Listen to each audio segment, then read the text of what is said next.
नमस्कार, मैं हूं बिलाल और आप देख रहे हैं पंचशील उदय न्यूज। और चलिए बुलेटिन में सबसे पहले बात करेंगे मुजफ्फरनगर की खतौली विधानसभा उपचुनाव में बीजेपी प्रत्याशी को भारी वोटों से हराकर निर्वाचित हुए मदन भैया के काफिले को मुजफ्फरनगर जिला प्रशासन ने खतौली बाईपास पर रोक लिया। जिला प्रशासन ने धारा 144 का हवाला देते हुए गाड़ियों के काफिले को शहर में एंट्री देने से साफ तौर पर इनकार कर दिया था। मंगला चेक पोस्ट पर भारी पुलिस फोर्स के साथ साथ बताया जा रहा है कि यहां पर पैरामिलिट्री फोर्स को भी तैनात कर दिया गया।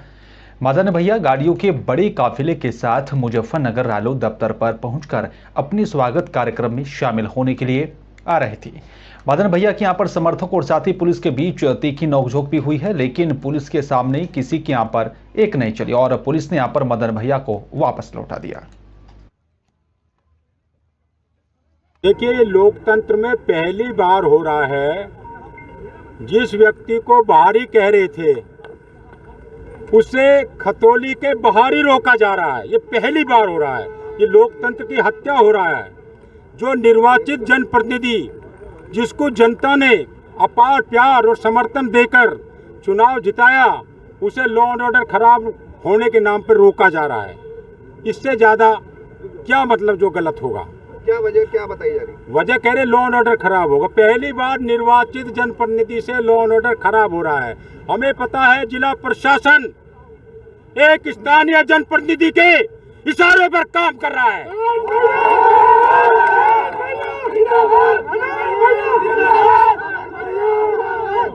और वक्त आने पर उस जनप्रतिनिधि का भी हम कमर तोड़ देंगे। जैसे कि आप भी अवगत हैं, जनपद में धारा 144 लागू है। आज नवनिर्वाचित विधायक मदन भैया जी अपने काफिले के साथ आ रहे थे और काफ़ी मात्रा में कार्यकर्ता भी यहाँ पे एकत्रित हो रहे थे। तो धारा 144 को लेते हुए जो है उनसे आग्रह किया गया कि भाई आप जो है इस तरह का जुलूस या परेड ना करें। तो उनको समझा दिया गया, उनको वापस मेरठ की तरफ कर दिया गया। प्रशासन पर आरोप लगाए नहीं, ये गलत है, क्योंकि वो सम्मानित विधायक जी हमारे लिए जिम्मेदार जो है व्यक्ति हैं। उनकी सुरक्षा और व्यवस्था हमारी जिम्मेदारी बनती है। उनकी सुरक्षा को देखते हुए जो है ये कदम उठाया गया है। और चलिए बात हापुड़ की करेंगे। आपको बता दें कि उत्तर प्रदेश के जनपद हापुड़ में एक महान और साथी समाज सेवी इंसान ने यहाँ पर एक मिसाल कायम करी है। आपको बता दें कि यहाँ पर जनपद हापुड़ की मोदीनगर रोड के निवासी चौधरी मुकेश लाठर ने एक गरीब परिवार की बेटी की शादी करवाई और साथ ही शादी का पूरा खर्च खुद वहन किया।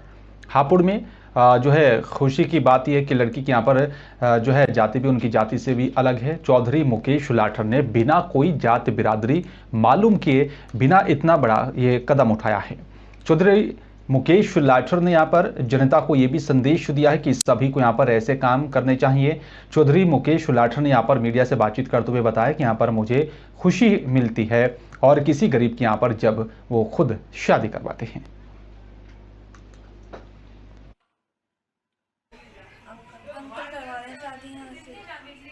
अच्छा, आपके मम्मी पापा? मम्मी है, पापा नहीं। और कौन कौन लोग हैं आपके परिवार में? बस 5 बहनें हैं, भाई नहीं है। कितनी बहनों की शादी हो चुकी है? 3 की। आप कैमे नंबर की हैं? चौथी। और आप जो यहाँ रह रहे हो, किसके यहाँ रह रहे हो? किराए पर रह रहे हैं। कोई भाई नहीं है आपका? का रहने वाला हूँ और मैं एक गरीब लड़की की शादी कर रहा हूँ और आगे भी अगर मुझे ज़रूरत पड़ेगी, परिवार ने मेरा साथ दिया तो मैं आगे भी ये शादियाँ करता रहूँगा। ना तो मुझे लड़की का पता है ना मुझे लड़के का पता है। उन दोनों को बिठा के गैर बिरादरी की हैं, अपनी बिरादरी की भी नहीं है। इसलिए मैं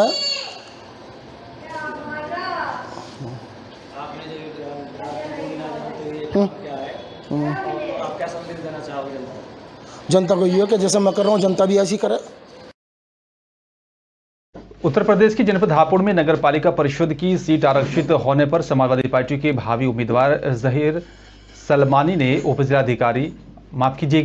जिला अध्यक्ष संजय यादव के नेतृत्व में यहां पर प्रशासनिक अधिकारियों को आपत्ति दर्ज करवाई है। मीडिया से बातचीत करते हुए भावी उम्मीदवार जहीर सलमानी ने बताया कि यहां पर आरक्षित सीट होने से जो लोग चुनाव लड़कर अपने शहरवासियों के लिए विकास कराना चाहते हैं, अब उनका मनोबल टूट रहा है, क्योंकि जब सीट आरक्षित हो गई है तो ओबीसी जनरल वालों तो यहाँ पर चुनाव लड़ेंगे नहीं तो यहाँ पर विकास कैसे कर पाएंगे। इसी को देखते हुए यहाँ पर लोगों में भी रोष है और इसी के लिए आज हम सभी सपा कार्यकर्ताओं ने आपत्ति दर्ज करवाई है।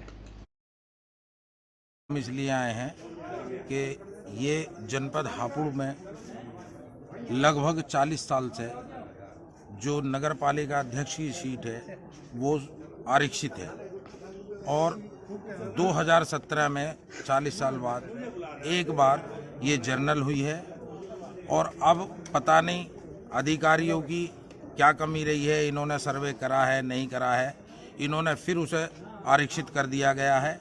इससे पिछड़ा वर्ग और सामान्य जाति में बहुत रोष है। पब्लिक यहाँ तिराई तिराई है। जो लोग शहर के लिए विकास करना चाहते हैं या काम करना चाहते हैं उनके मनोबल टूट गए हैं। हमारी अधिकारियों से ये विनती है कि 40 साल बाद जब ये सीट जनरल हुई है तो इसे जनरल ही रहने दें।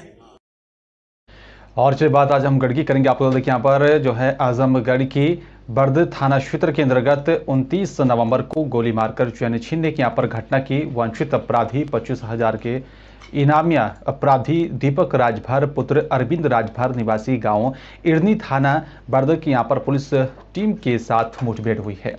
मुठभेड़ में बता दें कि यहाँ पर घायल जो है आरोपी हो गया था। दाहिने पैर के यहाँ पर घुटने और साथ ही यहाँ पर पिंडी में 2 गोली लगी हैं। उपचार के लिए जिला अस्पताल में भर्ती करा दिया है।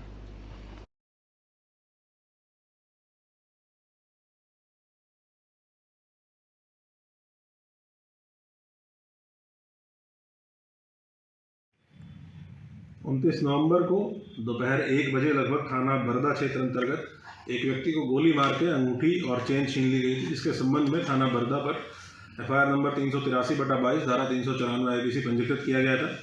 इसके अनावरण के लिए श्री लालगंज के नेतृत्व में टीम का गठन किया गया था। आज इस घटना का अनावरण करते हुए मुख्य अभियुक्त दीपक राजभर पुत्र अरविंद राजभर को पुलिस मुठभेड़ के दौरान गिरफ्तार किया गया है। गिरफ्तारी के दौरान इसके द्वारा पुलिस पार्टी पर 3 राउंड फायर किए गए अपनी अवैध पिस्टल से। पर्याप्त चेतावनी के बाद आत्मरक्षा पुलिस के द्वारा भी फायरिंग की गई, जिसमें इसके दाहिने पैर में, घुटने में और उसके नीचे 2 गोलियां लगी हैं। और दिल्ली नगर निगम चुनावों का रोमांच अभी भी बरकरार है। पार्षदों के यहाँ पर चुने जाने के बाद से ही बताया जा रहा है कि महापौर पद के लिए राजनीतिक गलियारों में भी हलचल मची हुई है। नतीजों के 2 यहाँ पर दिन के बाद से ही कांग्रेस से चुने गए 2 पार्षदों ने आपका दामन थाम लिया था। अब इन्हीं पार्षदों ने घर वापसी करते हुए फिर से कांग्रेस ज्वाइन कर ली है। कांग्रेस यहाँ पर चुने गए जो है ब्रजपुरी वार्ड के पार्षद नाजिया खातून और साथ ही मुस्तफाबाद वार्ड से जीत दर्ज करने वाली पार्षद सबीला बेगम ने आम आदमी पार्टी ज्वाइन की थी और 24 घंटे में ही उन्होंने वापस कांग्रेस में शामिल हो गए हैं।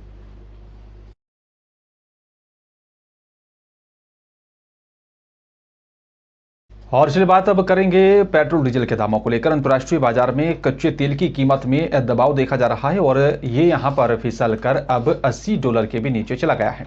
आपको बता दें कि यहाँ पर ब्रेंट कार्ड का भी भाव $76.10 और साथ ही यहाँ पर WTI क्रूड की भी यहाँ पर कीमत $71.02 पर है। हालांकि यहाँ पर कच्चे तेल की कीमत में बदलाव का असर भारत में पिछले कुछ समय से देखने को नहीं मिल रहा है। सरकारी तेल कंपनियों की यहाँ पर ओर से शनिवार को पेट्रोल डीजल के दाम जारी कर दिए गए हैं। पेट्रोल डीजल की यहाँ पर कीमत में कोई भी बदलाव नहीं किया गया है।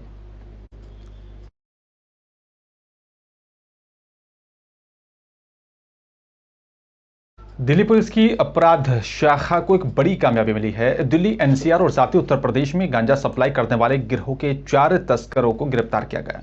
आरोपी विशाखापट्टनम आंध्र प्रदेश से इनोवा में गांजा लाते थे और पुलिस को यहां पर चकमा देने के लिए शातिर कार में आगे युवती को बैठाकर लाते थे। दिल्ली पुलिस की यहां पर अपराध शाखा ने मादक पदार्थों की तस्करी करने वाले गिरोह का पर्दाफाश कर सीमापुरी के हिस्ट्री शीटर और साथ यहां पर युवती समेत 4 आरोपियों को गिरफ्तार किया है। आरोपी विशाखापट्टनम आंध्र प्रदेश से यहां पर इनोवा में गांजा लाकर दिल्ली एनसीआर में सप्लाई करने का लंबे वक्त से काम कर रहे थे।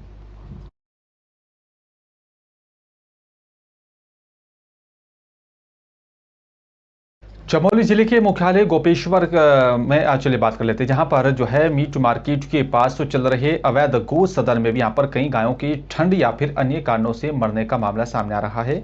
अवैध रूप से यहां पर संचालित हो रही यहां पर गौ सदन में मवेशियों को इस कड़कड़ाती ठंड में खुले आसमान के नीचे रखा जा रहा है। जहां पर उनके खाने पीने के लिए कोई भी उचित व्यवस्था नहीं है और जिसकी वजह से यहाँ पर कई गायों को भी जो है उनके मरने का मामला सामने आ रहा है। प्रशासन की संज्ञान लेने के बावजूद भी अवैध रूप से गौसदन चल रहा है, लेकिन अभी तक कोई बड़ी कार्रवाई नहीं की गई है।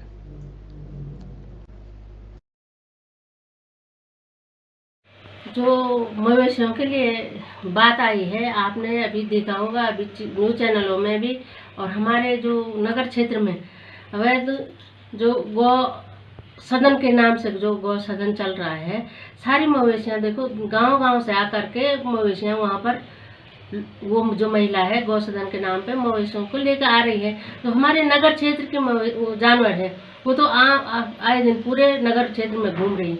जो हमारा गौ सदन के नाम पर हमने नगर पालिका का बना हुआ है, हमारा यहाँ पर एक लीसा बैंड के नीचे बना हुआ है, वहाँ पर जिसको नियुक्त कर रखा था हमने, पूर्व मुझे इतना पता नहीं है, पूर्व में अध्यक्ष जी ने किसी को रखा था, उसके लिए वहाँ पर हम चारे की व्यवस्था करते थे। हमने टीन सेट वहाँ पर बना रखा है, वहाँ पर हम पानी की व्यवस्था हमने कर रखी है। उत्तराखंड में अभी चुनाव काफी दूर है, लेकिन यहाँ पर जो है दल बदल की राजनीति भी अभी से देखने को मिल रही है। आपको बता दें कि आगामी निकाय चुनाव से पहले ही यहाँ पर पार्टी के वफादार सिपाही पार्टी को छोड़कर दूसरी पार्टी में शामिल हो रहे हैं। आपको बता दें कि यहाँ पर काशीपुर की ग्राम गुलेरिया में आयोजित बीजेपी के कार्यक्रम में यहाँ पर कांग्रेस के पूर्व सिपाही जावेद चौधरी ने यहाँ पर सैकड़ों मुस्लिम समुदाय के साथ कांग्रेस का दामन छोड़कर बीजेपी का दामन थाम लिया है। जावेद चौधरी का यहाँ पर कहना है कि कांग्रेस की नीतियों को उन्होंने उजागर किया और उनकी नीतियों को ठीक नहीं समझा, इसलिए देश के प्रधानमंत्री नरेंद्र मोदी और साथ ही उत्तराखंड के मुख्यमंत्री पुष्कर सिंह धामी की नीतियों और साथ ही विकास कार्यों को देखकर उन्होंने बीजेपी का दामन थामा है। और फिलहाल मेरे साथ सिर्फ इतना ही। नमस्कार।